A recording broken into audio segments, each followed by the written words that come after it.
नमस्कार.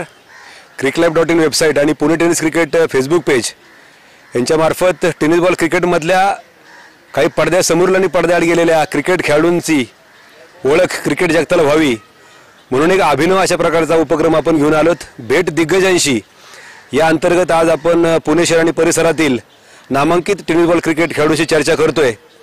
आज माझ्यासोबत एक असा क्रिकेट खेळाडू आहे की ज्यांच्या टीमच्या नावाने त्यांना फार मोठ्या प्रमाणात ओळखलं जातं. सूर्या रेंजर्स खडकी हे त्या संघाचं नाव. ज्या संघामधनं खेळत असताना, ज्यांच्या नेतृत्वाखाली खेळत असताना एक असा क्रिकेटपटू आपल्या महाराष्ट्राला भेटलाय. डॉमिनिक मुथुस्वामी हे नाव आता तुम्हाला नवीन नाही, कारण महाराष्ट्र रणजी संघातनं खेळत असताना डॉमिनिकनं नुकतंच दिल्ली डेअरडेव्हिल्स संघाकडनंही IPL मध्ये पदार्पण केले. तर अशा खेळाडूला घडवण्यामध्ये एक मोठा हातभार असणारा खेळाडू अर्थात संजय भालेराव सर आपल्या समेत उपस्थित आहेत. तर नमस्कार संजय सर. नमस्कार. संजय सर, तुमचं पूर्ण नाव? संजय गबाजी भालेराव.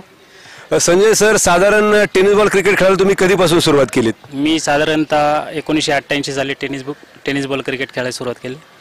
व्यावसायिक क्रिकेट खेळत असताना सर्वात पहिला संघ असा कुठला होता की ज्या संघातून तुम्ही मैदानावरती पहिली टुर्नामेंट खेळायला उतरले? PCMC कॉलनी म्हणून आहे वाकडेवाडीला, त्या संघाविरुद्ध आम्ही पहिली टुर्नामेंट खेळलो होतो. व्यावसायिक क्रिकेट खेळत असताना, एक प्रोफेशनल क्रिकेट खेळत असताना अनेक अनुभव, अनेक घटना, अनेक दुर्दैवी प्रसंग तुमच्या वाट्याला नक्कीच आले असतील, जे सर्वच टेनिस बॉल क्रिकेटपटूंच्या वाट्याला येतात.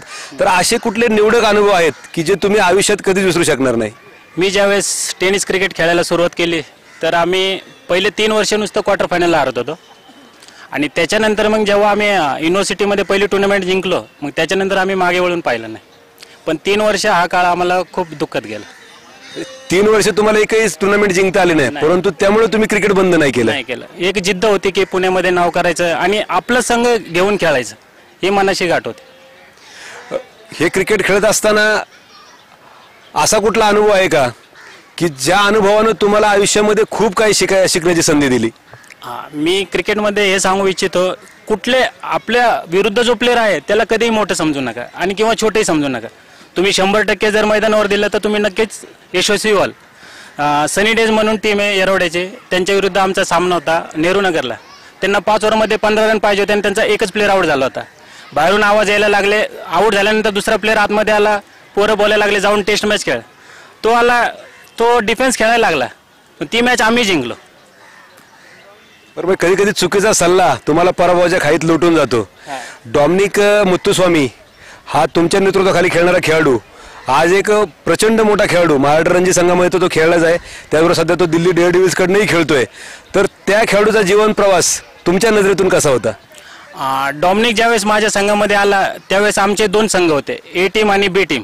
तर डॉमिनिक सुरुवातीला B टीममध्ये खेळायचा, म्हणजे त्याला A मध्ये पण चान्स नव्हता. म्हणजे एवढे प्लेयर्स आमच्या टीममध्ये होते आणि एका एरियाचेच प्लेयर्स होते. पण ज्यावेळेस मी त्याला पाहिलं, मारुती वैराट पण त्याच्यासोबतच आला, तो पण B टीममध्ये खेळायचा. पण ज्यावेळेस मी त्यांची गुणवत्ता पाहिली की या पोरांमध्ये काहीतरी गुण आहे, मग मी त्यांना A टीममध्ये चान्स दिला आणि त्यांच्या मेहनतीने ते मोठे झाले. आज डॉमिनिक पुण्यामध्ये असल्यानंतर आवर्जून तुम्हाला भेटायला येतो का? म्हणजे मी दिवसभर तिकडेच असतो. माझा वॉटरप्रूफिंगचा बिझनेस आहे, पेंटिंग वॉटरप्रूफिंग, तो मला रोज भेटतो. मला आठवतंय की रणजी संघामध्ये डॉमिनिकने सीझन गाजवला, अगदी मोठे मोठे विक्रम त्याच्या नावावर जमा झालेत, परंतु तुमच्या विनंतीला मान देऊन तो दौंडच्या मैदानावर टेनिस बॉल क्रिकेट खेळायला पण आला होता. तर त्याबद्दल तुम्ही प्रेक्षकांना काय सांगू इच्छिता का? म्हणजे आमची कारकीर्द घडली तर आम्हाला राहूचं एकही टुर्नामेंट असे नाही की आम्ही तिथं जात नाही. आम्ही खास त्यांच्या विनंतीला मान देऊन जातो. जरी आमचा परफॉर्मन्स आता होत नाही, म्हणजे कसं ज्यावेळेस आम्हाला करायचं त्यावेळेस आम्ही केलेलं आहे, पण आता होत नाही तरी आम्ही त्यांच्या विनंतीस मान देऊन जातो. आणि मी त्यांना शब्द दिलाय, जोपर्यंत मी जिवंत आहे तोपर्यंत मी तुमची टुर्नामेंट खेळणार आहे. मी डॉमिनिकला सांगितलं होतं की त्यांनी खास तुला बोलवलंय, तर तो माझ्यासाठी तो तिथं आला होता खेळायला. मला आठवतंय की आमदार चषक सांगवीमध्ये सुद्धा डॉमिनिकला तुम्ही फक्त एक फोन केला आणि डॉमिनिक 5 मिनिटं का होईना परंतु मैदानावरती येऊन गेलता. कारण तो मोठा जरी झाला असला तरी ज्यांच्यामुळे मी मोठा झालोय तो विसरणे अजूनही नक्की, कारण पाय जमिनीवर असल्यानंतर या गोष्टी शक्य होत असतात. व्यावसायिक क्रिकेट खेळताना हल्ली बरेच खेळाडू असे आहेत की ज्यांना भविष्यामध्ये मोठं क्रिकेटर व्हायचंय, मोठं नाव कमवायचंय, आणि हे करताना त्यांना काय नक्की केलं पाहिजे क्रिकेट खेळताना असं तुम्हाला वाटतं? मी तर एवढं सांगेल की तुम्ही आपल्या संघाशी एकनिष्ठ राहा. तुम्हाला जो घडवतो त्याला तुम्ही सोडून जाऊ नका, कारण जो घडवतो तुम्ही शून्य असता, शून्यानंतर तुम्हाला पॉलिश करून तो चकाकी देतो. पण जर तुम्ही त्याला सोडून गेल तर त्याचं मन दुखावणार आणि तुम्हाला दुसरा कोणी घेणार तो तुमचा फक्त वापर करणार. जोपर्यंत तुमच्याकडे गेम आहे तोपर्यंत तुमचा वापर करणार, त्याच्यानंतर तुम्हाला कुठं फेकलं जाईल नाही कळणार. त्यामुळे स्वतःच्या टीमला खेळा, आपला संघ कधीही उत्कृष्ट असतो.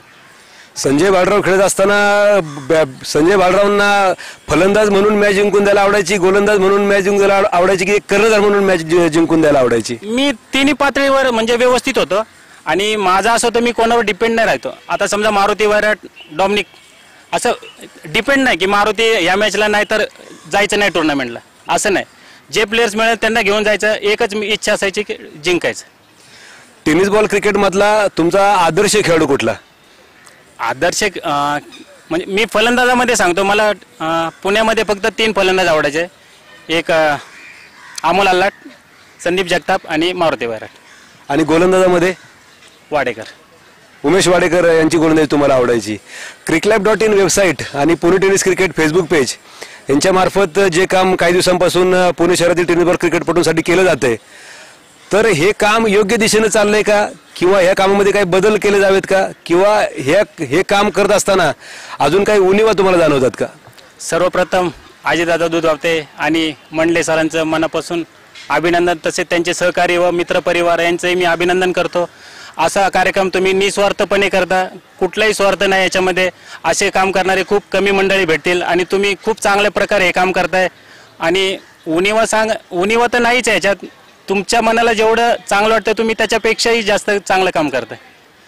धन्यवाद. या ठिकाणी आपल्याबरोबर संजय भालेराव, एक फक्त खेळणारा खेळाडू म्हणून नाही तर दिग्गज खेळाडू घडणारा दिग्गज खेळाडू असं म्हणून आपण त्यांच्याकडे पाहतोय.